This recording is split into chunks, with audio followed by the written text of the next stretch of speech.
all day, and finally all night.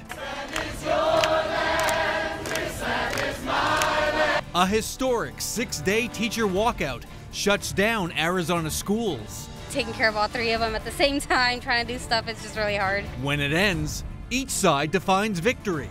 I consider it a small victory, but this whole movement and this unification really is our victory. This is a real win for our teachers, for our kids, for our educators in the classroom. We look at the real winners and losers and what lies ahead right now on Sunday Square Off.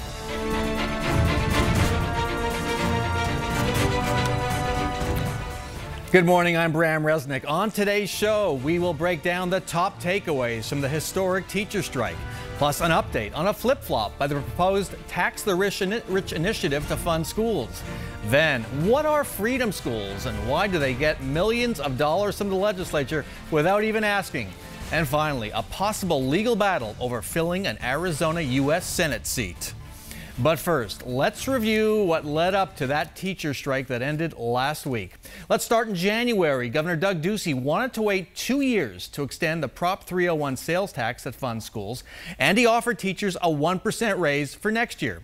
The ground began to shift on March 7th. The grassroots Red for Ed movement went public. After several Red for Ed protests, Ducey changed his mind, and on March 27th, 20 days later, he signed a Prop 301 extension for 20 years.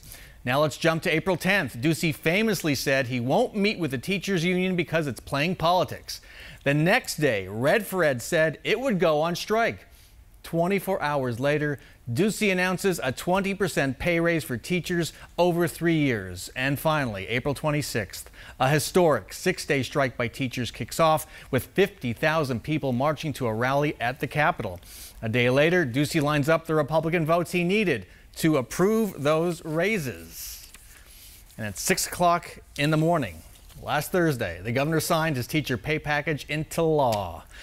We're talking this morning about the biggest takeaways from the teacher strike with Republican political consultant Barrett Marson and attorney Roy Herrera, former Democratic congressional aide as well. This has to be the most stunning political development in Arizona in years. Agree, disagree? Oh, no, Totally agree. I absolutely agree. I mean, I've said over the last couple weeks that this is a time that we haven't seen in Arizona. ASCAM, EVMECUM, alt fuels, the craziness that is happening, including the teacher strike and all the Red for Ed issues and seemingly flip-flopping of, you know, a lot of conservative Republicans voting for tax increases and things like that. It is a crazy time. Yeah, you're talking about scandals, but this is a labor movement in right-to-work Arizona that's not very friendly to labor movements.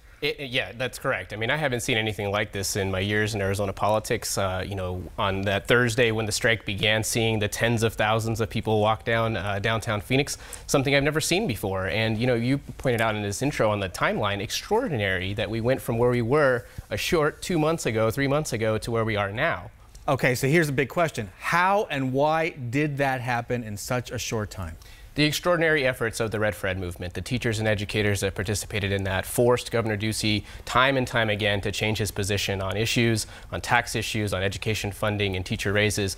Every single time they put pressure on him, he recognized he was in political danger and he changed his position. So I think the credit for everything that happened in the last month and few weeks really belongs to the people that participated in Red for Ed. Yeah. And by the way, I'm wearing a red shirt and a red tie. I am not Red for Ed. I figure I can finally wear red. I am. And as Roy will vouch, I look so good in red.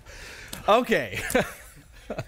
Let's give some credit to Governor Ducey. He recognized the political wins and played to them. You know, this is what you want a politician to do. He has a position.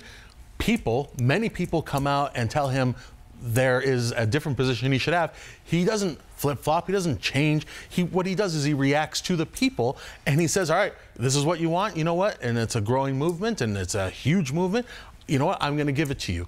And he reacted to what was going on, and then he went on the offensive. He gave teachers, not everything they want, no one gets everything they want, he gave them a 20% raise. So over 3 years, there's still questions about whether that's going to be 20% in the end. But here's the shocking thing to me. He got conservatives to go along with this, to go with a kind of Janet Napolitano-esque budget from 2006.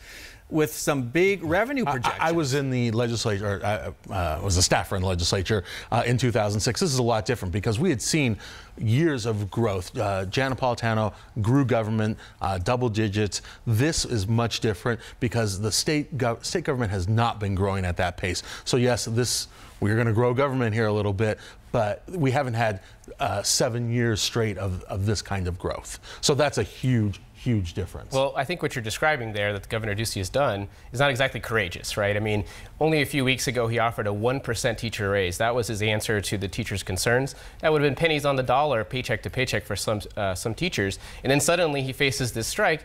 Overnight he changed it to a 20% raise, and even that, thinking that that's probably going to solve his re-election problems, but even that I don't think is enough. I think he still has a lot of problems. I just say he listened. I'm not saying he was courageous. He listened to people and listened to superintendents, to teachers, to voters, and he reacted to that. I want to end the segment with the teacher strike. Teachers are taking some heat for a 6-day strike when after about 2 days they sort of knew they were going to get, well, one of the 5 things they wanted. How legitimate is that heat? Do they deserve that? Absolutely. Because they got exactly what the governor offered a week before they went out on strike.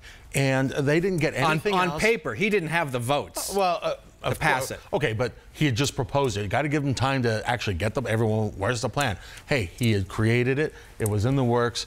The teachers got nothing. I think the union really led these teachers astray, that they should never have walked out and created this problem. They still would have gotten their 20% pay raise. So I disagree. I mean, I don't think they deserve this criticism because I think the people that participated in Red for Ed recognize that the problems aren't just teacher pay, that we're missing $1 billion to get us back to 2008 recession level, pre-recession level funding.